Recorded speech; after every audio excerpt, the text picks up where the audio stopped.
Hello అండి, ఎలా ఉన్నారు? అందరూ బాగున్నారా?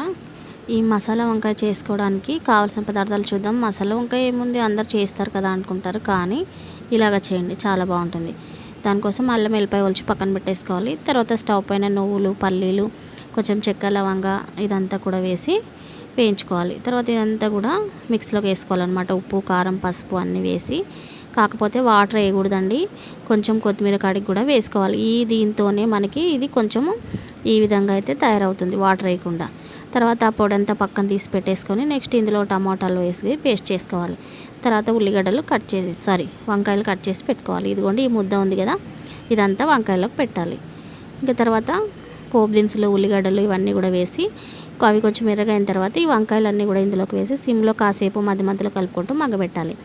తర్వాత మన దగ్గర మిగిలిన ఈ వంకాయ ముద్ద, ఇది గ్రేవీ ముద్ద ఉంది కదా, ఇదిను అలాగే టమాటాలు పేస్ట్కి వేసుకున్నాం కదా మిక్సీకి,